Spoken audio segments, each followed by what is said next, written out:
Hi everyone, welcome to my art room. Today I'm going to share with you some collage that I've been doing. I've had a really good time using my gel prints in collage. If you're like me, I love to gel print, but then I have lots of prints that don't necessarily get used. And so I'm going to show you some of the things that I've been doing with my gel prints, and we're going to make a collage in this video as well. This is what I'm using. It's a mixed media 110-pound paper. I bought it from Jerry's Artorama. You can find it Blix. You can find spiral bound notebooks, art journals like this in lots of places. So this is just an art journal that I keep for fun and I have fun making.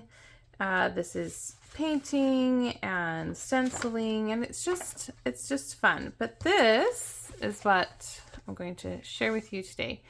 So I started making these little art collages. These are all papers that I have jelly printed myself. And so I just started doing backgrounds, and they're little squares or circles in some cases. Sometimes I've added little bits of embellishment to them. But it's just been a fun way for me to use up my gel prints. So if you have gel prints sitting around that need a home, maybe this is something that you will enjoy doing. That one's a little bit hard to see. Maybe it's paler, more pale. This is paper that I dyed with red cabbage. It was so much fun, and I got these beautiful blues and teals, and then I used some different embellishing techniques to highlight it a little bit more, but that was really fun. These also, some of these are also from that cabbage dyeing trial. I'd never done it before, and I was really excited to give it a try. So this is the one we're going to work on today. I've already prepped the page because I like to do it the night before and let it dry overnight. So what I do is just take this artist tape. I have this one, which is, thin compared to this one, which is thicker. And I've been using the thinner edge. I just like to have that nice white border. This one I used the wider tape, so it's a wider border. So that's just your preference. And then once I tape it down and press it really well, I take gel gloss. I would actually prefer matte gloss, but gel is what I have, and I don't have any matte at the moment. So this is what I'm using. So I've been using gel gloss and just a little paintbrush. For me, this size works really well. I don't know what size it is. It's just flat. And I just paint with the gel gloss around the edges of the tape. And I kind of push the paint into the tape. And what it's going to do is create a barrier that gives me a really strong, clean line. And then, because I don't like the gloss, I add gesso. And this is clear gesso. I really like, this is Art Basics, transparent, and it's really smooth. So when I use it, it doesn't leave texture behind. And for me, it just helps to mattify the gloss a little bit. And it also adds like another layer of protection. And I do the same thing with the gloss, or with the gesso. I press it up into the edges, and then I will also coat the entire page with gesso. And I allow that to dry overnight. So then I have this page. It's only 110 pounds, so you can see that it's wrinkled a little bit. I usually take some palette paper and just put it underneath. and I lay it down flat so that have some stuff in the way, so that the page is laying down as flat as I can get it with the palette paper underneath, which also will protect my surface, which is just this blue mat. So I have lots of paper that I have gel printed. And a lot of times what I do is keep them in little bags like this. So these were all papers that I printed in preparation for my Christmas cards. And so that's the theme. So all of the paper in here is going to lean towards greens and blues and browns and golds and kind of Christmas. So I have several of these paper packs. A lot of times if I do a gel printing session, I'll just put all of the papers that I've made into a paper pack because they're already coordinated. They have similar patterns, they have similar color stories. And that way, when I'm, oh, that's not a clear bag, obviously. That's, maybe you shouldn't see that. That's a shopping bag I've just repurposed. So when I'm ready to use them, right, I can just grab one of these collections and I have all of the papers from a collection. And sometimes I'll go through like other, stored. I have just a bin of paper and I'll add to it if I feel like, there are other papers that are gonna go well with the color themes that I've created. So I've decided to use this one. Sorry about the glare. And this is made up of some really beautiful papers I made quite a while ago. I made them for a project and I used what I had for the project, and this is sort of left over. These are a lot of these, like this is tissue paper this is just gift wrap tissue paper. If you can see those little bits of sparkle and glitter, like that's how it came. And it was just gift wrap tissue, and I've coated it on both sides with gel gloss or a matte medium. I'm trying to look. It's pretty shiny, so it might be gel gloss. And then it makes the tissue go transparent. And then, so this was a roll-off sheet from when I was doing the gel printing, and then I roll my brayer. So I've kept it. So this is tissue paper. This is one of my favorite. Oh no, that's copy paper. That's just copy paper. And these are alcohol inks that I used on the gel plate. This is my favorite rice paper. I get it from Amazon. This is what it looks like. It's very thin, and so it's fussy on the gel plate because if you're not careful, it rips very easily, but it creates beautiful papers. And this one is also, I've used, in fact, I can see, can you see these little frayed edges here? Maybe you can't. Anyway, I can see that I've used the gel gloss on this and I've coated it on both sides and it becomes more transparent. So this is more of the gift wrap tissue paper that I've also stenciled a little bit of a pattern on.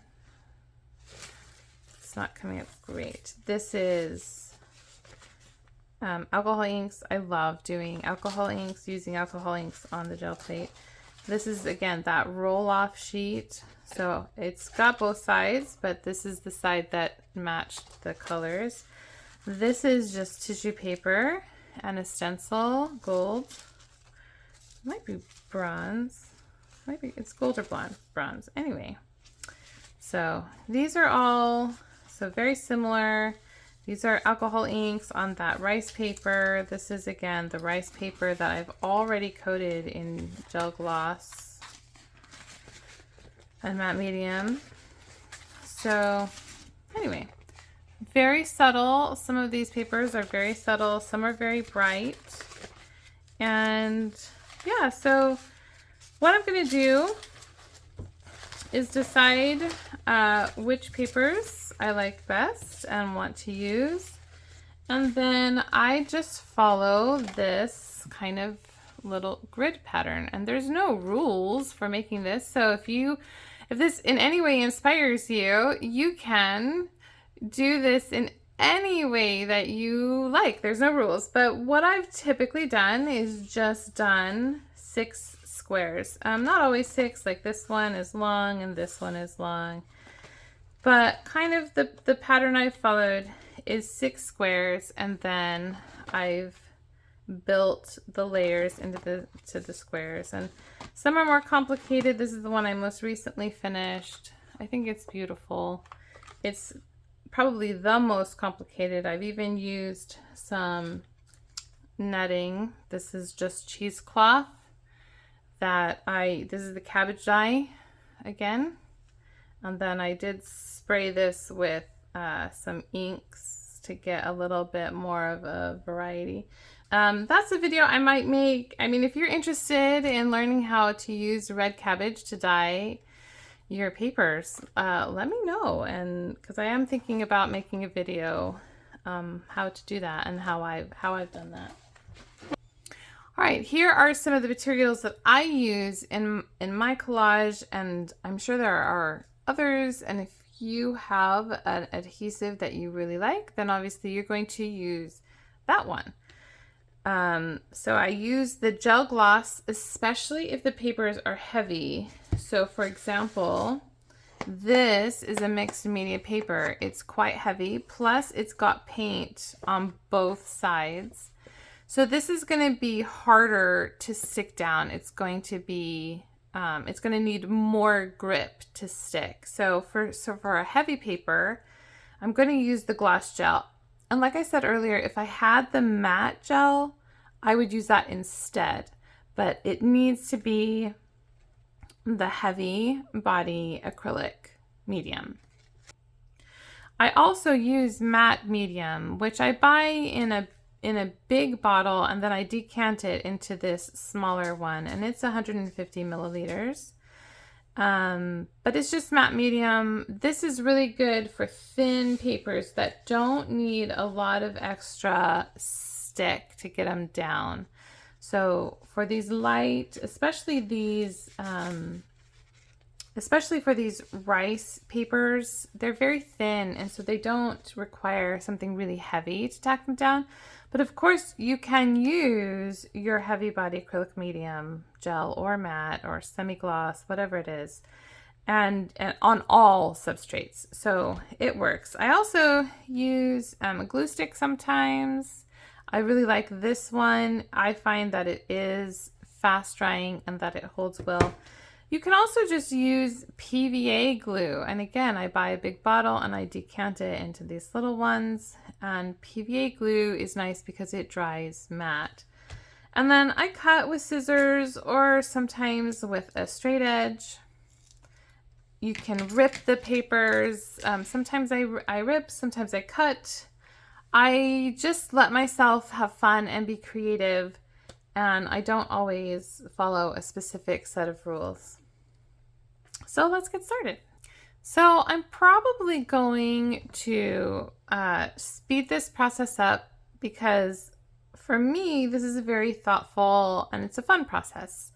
So I consider and I look and I judge and I match and I choose and I deselect and, you know, all of those things, which can be very tedious to watch. So I'm going to put you on fast forward while I make the selections. That way, I mean, if you're interested, you can still see the process that I go through as I try to decide which of these papers I'm going to use and how I'm going to layer them.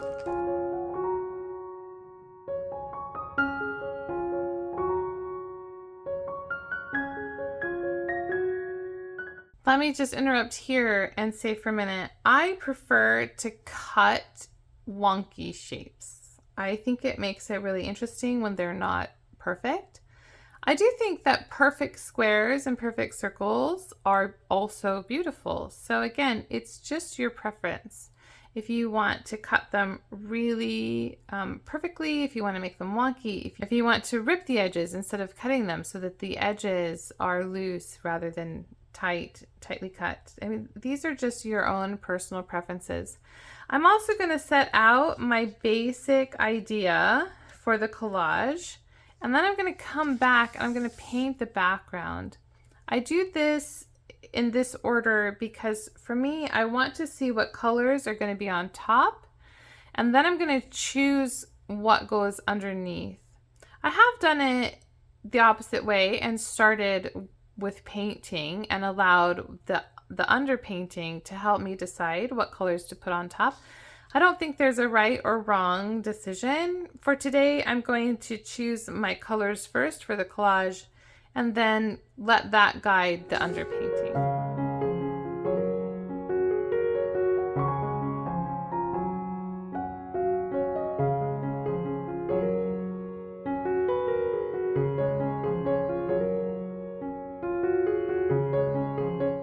For me, one of the things that really helps me in this process is to just get into it, to not think too much. I'm gonna, play with the papers and see what I like and see what I don't like. But for me, this is a really beautiful print and I love it. I'm very pleased with how it turned out. There are parts that are a little messy, but there are parts that are beautiful, and it was always made to be used in a collage. I don't junk journal. It would have probably been a beautiful junk journal page. That's just not my interest. So it's really important to me, and something I've learned in my art journey is to cut it up. Don't save it. It's not so precious that it should be kept and archived forever. What I like to do, prints that I really, really love, I'll actually photocopy in color in high resolution. And then I have those prints to use at other times. You can also scan them and keep them for later. But don't be afraid to use your art. Cut it up, rip it up. Experiment with it. If it's so precious that it paralyzes you, then you're never going to be able to use it in another form other than just to have it as a page.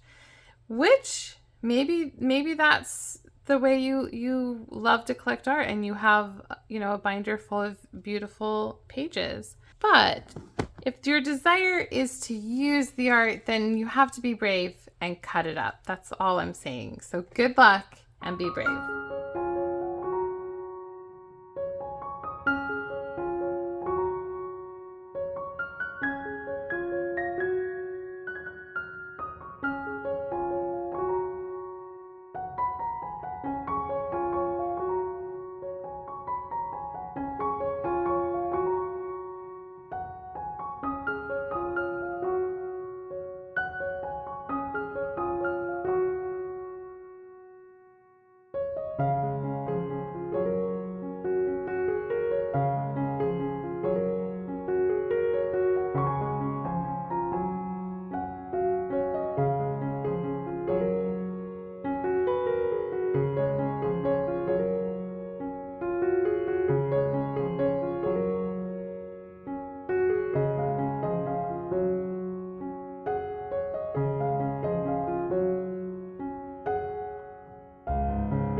All right, I've been fussing with this off camera. I started to struggle because there's so many colors and patterns. It just sort of started blending all together and just was too much. So I went in search of some neutral paper, which this is probably a cleanup sheet. Like after I had finished working on the gel plate, I put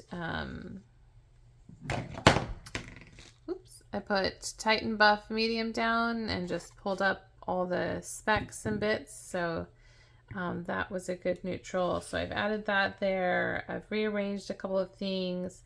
I found this paper which had circles on it, and so I've cut out one of the circles and put it there. I think I'm happy with this now. I think this is at least where I'm gonna start because there's so much pattern. But as I start gluing them down, you know, it'll shift, and some of these are going to go a little bit translucent as well. So I'm open to making changes as I go along, but I think this is what I'm going to start with. So for me, I'm going to take a picture of this so that as I rebuild it, I have a reference. And you know, if I deviate from the reference as I'm gluing them down and feel inspired, then I'm okay with that. But if I take all of this off, I'm never going to remember how it all goes back together. No matter how carefully I remove the pieces, it'll always get a little bit jumbled. So I'm going to take a picture and then I'm going to take the pieces off and I'm going to color the background. And because there's so much going on with the patterns and the colors and the collage pieces, I think I'm going to keep it a pretty quiet background. Some of these I've done quite a lot in the background. You can see there's lots of variations. Let's see. This is one of my favorite backgrounds. It's got a lot going on. But the pieces on top are more solid, so I could go heavier and a little bit crazy in the background because the collage pieces I used are very dark and relaxing just in nature, and there's not a heavy pattern. So for this one, because there is a heavy pattern, I think I'm going to keep the background pretty quiet. I'll take you along for the ride. All right, so I took my picture and I just want to share a little tip or trick. I don't know. This is sometimes a long process for me, and I don't sit and do the whole thing start to finish in one go, and I have to leave the collage. And so I have these little acrylic. This is a Bow Bunny stamp block. But I don't stamp, and I'm not even sure why I have it, but it comes in really useful. And this is just a little grid, and I'll lay these, they're perfect, the right size. I lay them on top of the collage pieces, and then I can feel safe leaving them to just sit until I can come back and work on them again. So that's just a little tip for you. All right, so I opted to do the edging in gold. I tried to keep it very minimal so that it's not super obvious, but it will distinguish one paper from the other, just enough. I didn't do the edging. I have these two pieces of tissue paper, and I think this is maybe like red iron oxide, and I didn't edge those because when I use the medium to adhere it, the edges are just gonna melt into the next paper anyway. So, but everything else I've done a slight gold outline. And I've moved them all off my main board, and I'm ready now to do the painting. I think I'm going to try a very pale pink. This is a pink that I've mixed myself. It's got some yellow in it. It's got, I don't actually remember the colors I used to get the pink. I do remember putting yellow in it. But I think it's like quinacridone red and maybe Hansa yellow and white. And I'm going to add more white and make it a really pale, pale pink. I have in some of these pieces a pale pink. This is an alcohol ink. I guess all of these pinks are the alcohol ink. So I don't have paint that, oops, sorry. I don't have paint that color because it's the alcohol ink. So I'm going to try to mimic that pink. This one is slightly darker. So I think I'm going to try to mimic the pink and find, see if I can make it really pale and use that in my background painting.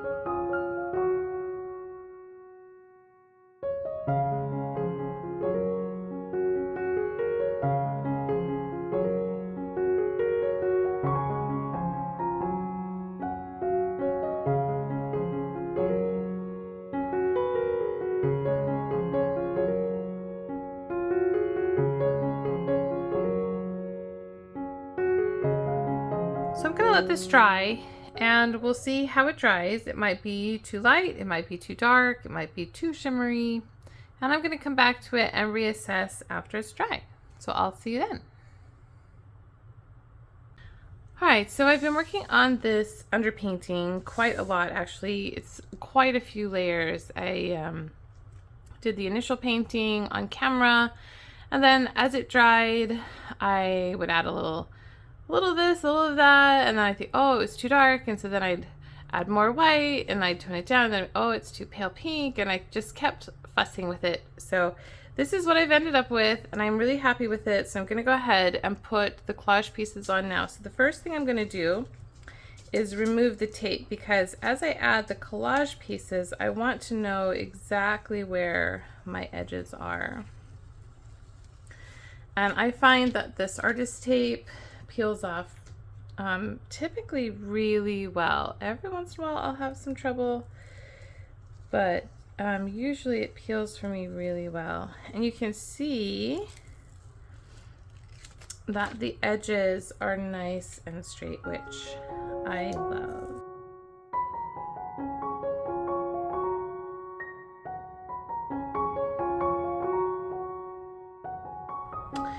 So there we have our beautiful straight edges, so perfect. This really does work for me every time to add the gloss gel medium or matte medium, you know, some kind of a medium, and then the gesso really makes those edges nice and straight. So I'm going to be adding the collage elements, this time with matte medium. I think most of these papers are thin enough that I can use the matte medium. I just decant it into this. For some of the heavier papers, I am gonna have to use the gel gloss. And again, I'm not a huge fan of the gloss. I prefer the matte, but I can, if any of it, you know, is shiny at the end, I can just go over it with the matte medium and it'll help bring down some of that shine. I have my picture off screen, the one that I took before I removed all the pieces, And they're now sitting up here at the top of my notebook, and I'm just gonna start adding them to the collage. And I'm gonna do this fast because otherwise it's really slow and tedious, and I enjoy the process of it, but you probably want to watch every single second of me doing it. So all right, I'll see you again.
So it's done. There are a few things that I changed as I was doing it.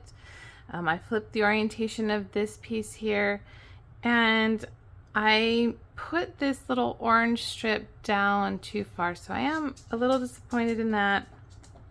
But that was tissue paper, so once it was down with the matte medium, I really couldn't pull it back up without just ripping it. So I just left it. I'm not super thrilled with its placement, but I think the rest turned out really well. I love the colors. I think the pink background looks really nice. I could, and I might still put a little edge, a little frame on this. I've done that in some, but not all of the other ones. Let's see if I could find one with a frame. It just, helps to finish out the piece. So I'm going to decide that once this has dried completely. Anyway, I'll take a picture, and you probably will have seen it already as the caption at the very beginning, but this is where it is right now. Thank you so much for spending some time with me while I collaged. I hope you enjoyed it. I hope you're inspired to find ways to use your own jelly prints and art supplies. All right, I'll see you next time. Bye.